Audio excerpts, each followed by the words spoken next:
Good morning. It is the 7th of October and spooky season, or as I like to call it, movie season, is upon us.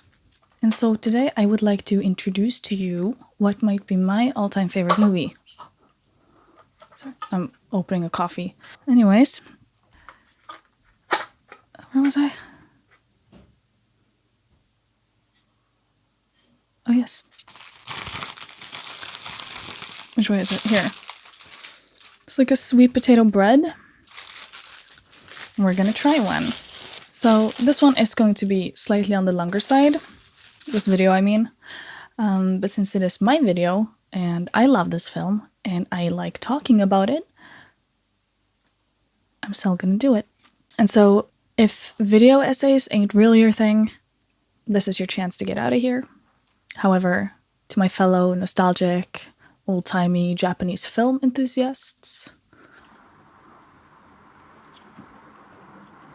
Oh, that's good. The film Nobody Knows, or 誰も知らない, is a movie directed by Kore-Eda from 2004. And it depicts the life of 4 children after being abandoned by their mother. The story is inspired by a real event known as the Affair of the 4 Abandoned Children of Nishisugamo, a tragic case of 4 children neglected by their mother in 1988, resulting in death by malnutrition of 1 child. This real event and Kore-Eda's movie share only the basic storyline, with identities of all characters and the accounts of their lives being fictional.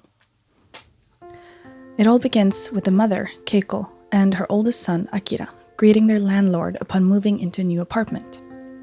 After luggage and furniture has been moved in, we learn that the family consists of 3 more children, the 2 youngest emerging from suitcases, and a sister whom Akira picks up at a train station after dark. As the mother explains the rules over dinner, mainly to not speak in loud voices or to go outside, we come to understand that the family has been evicted from their previous apartment and that the other 3 siblings have never been formally registered. After the mother informs Akira of a newfound lover whom she believes is going to marry her, she periodically begins leaving the children to spend time with this man. Small wads of money, the only remnants left behind. As young Akira comes to the realization that his mother won't return this final time, he falls into a limbo between adulthood and childhood. At first, seeing no other option, the young boy continues to provide food and pay bills, looking out for his younger siblings to the best of his abilities. After money begins running short, Akira turns to 2 men, both potential fathers of his youngest sister, Yuki. One briefly asks about the health of the young girl, and the other speaks in a vulgar manner, offering a meager 5,000 yen. When speaking to the more brazen of the 2, our protagonist is clearly shown as a mere child, growing shy when asked about puberty. However, the older adult speaks as if Akira was another grown-up. With mentioning of always having used protection during times spent with Akira's mother, he furthermore distances himself from any parental obligation by denying any familiar relations to the children. The adults around are cold and dismissive, and the only ones willing to help are others with little means themselves. So before we continue, I want to try one more little thing. Hold on. It is this Ghana chocolate. Wait, can you see it? I hope you can. It's got like a deep, rich flavor of praline. It's got hazelnuts and almonds, and it looks absolutely divine. And we're gonna try it together. If I want to use my videos as an excuse to get konbini coffee and eat snacks, then I feel like that's my business, you know? Oh, it smells divine. It smells a little bit like rum, but that might just be the almonds.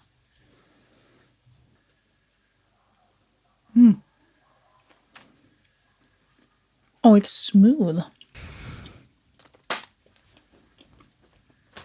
I always used to say that Norwegian chocolate is the best in the world.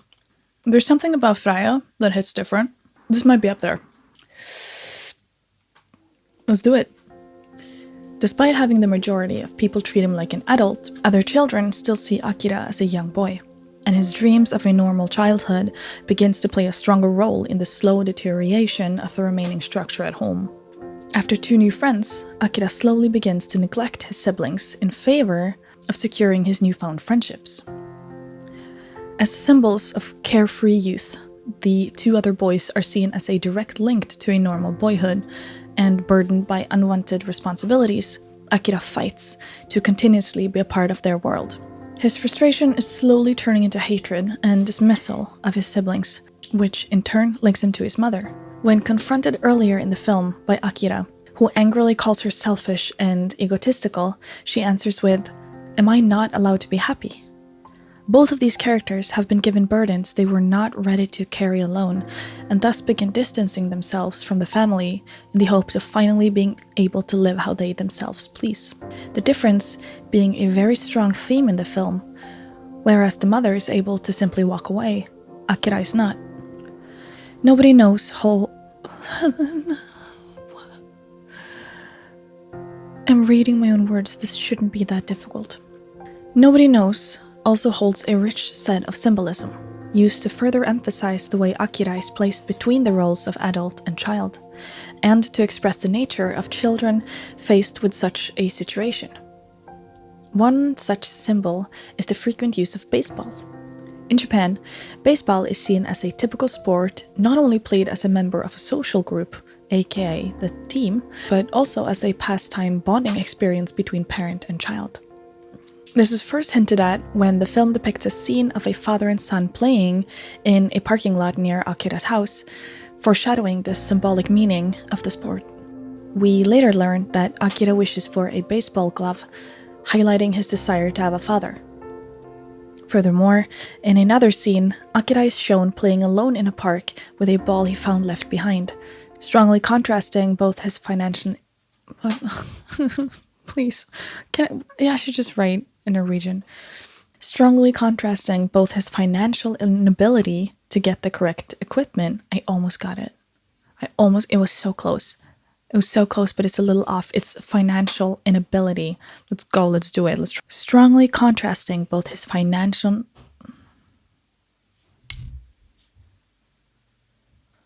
Strongly contrasting both his financial inability to get the correct equipment, but also the loneliness this young boy feels in the absence of a father.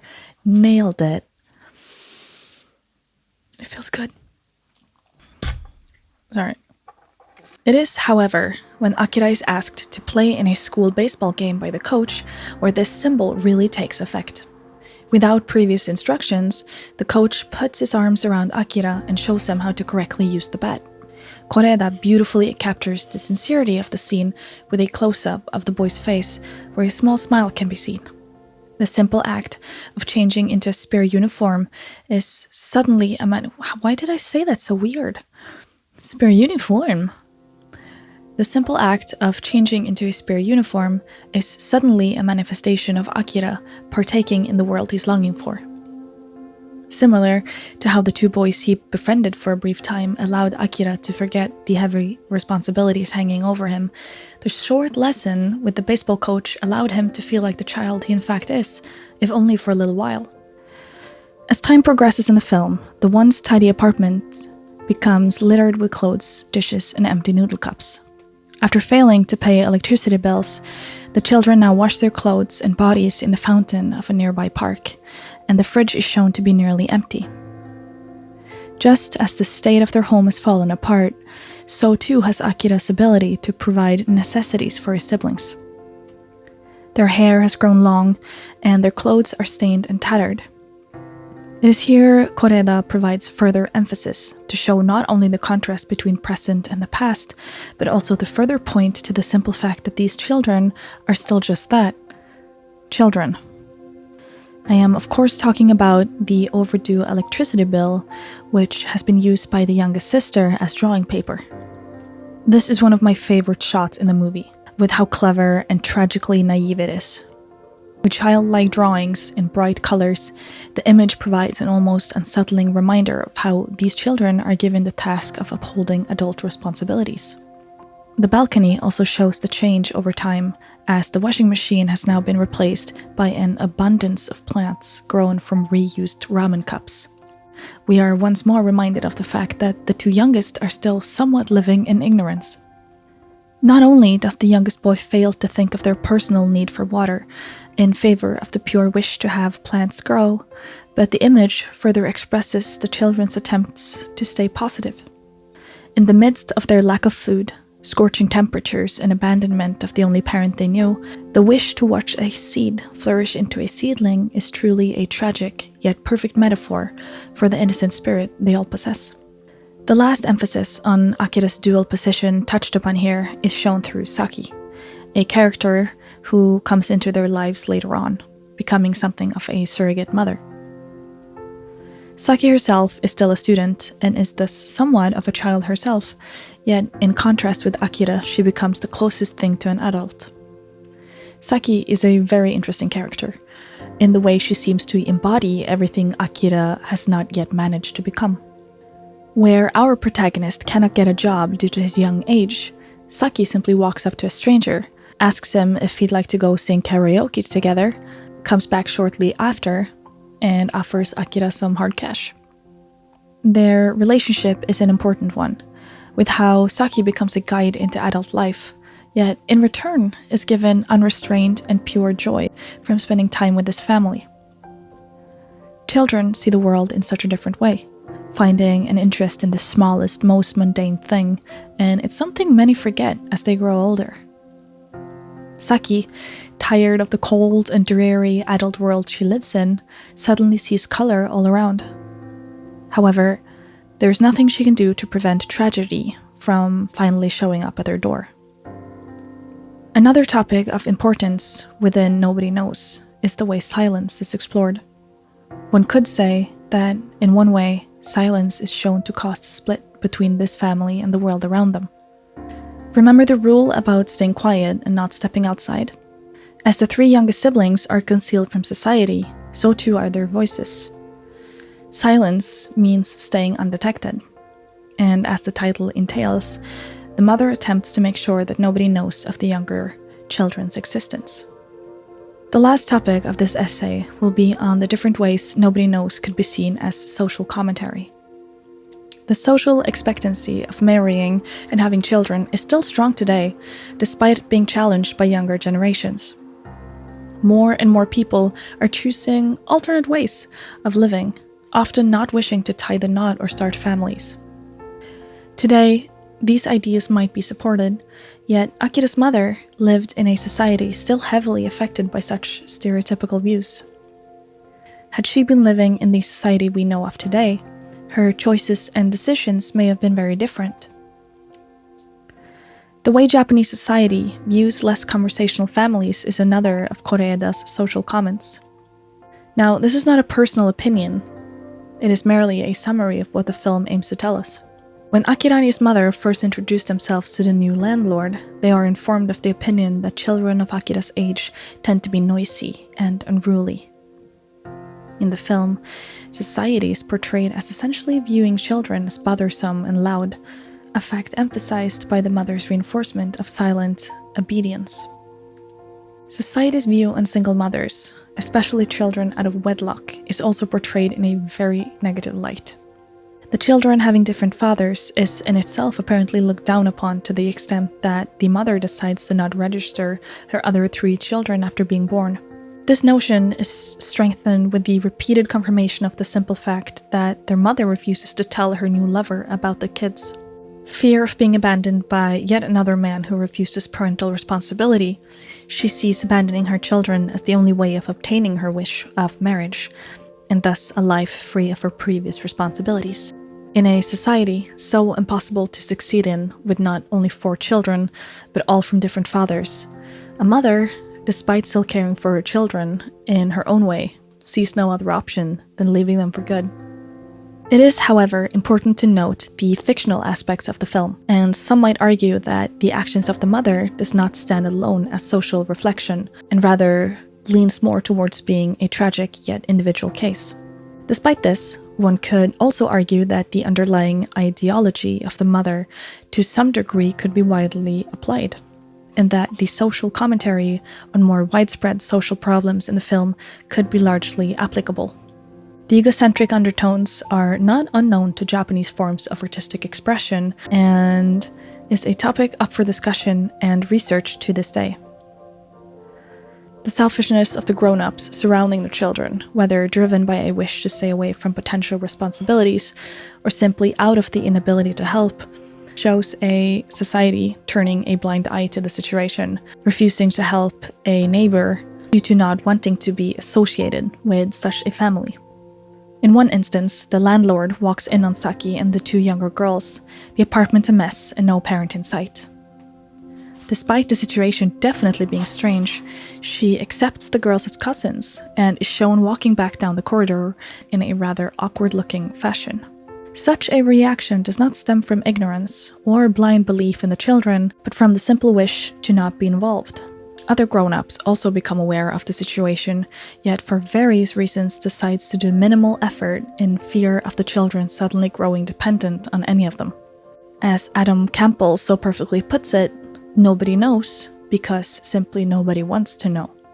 Kore-Eda's Nobody Knows is a beautifully shot and greatly written movie with a cast of magnificent actors who help tell a story of makeshift families, baseball, hopelessness, free meat buns, some suitcases, and 4 young children forced to survive in a world they are yet too young to fully comprehend.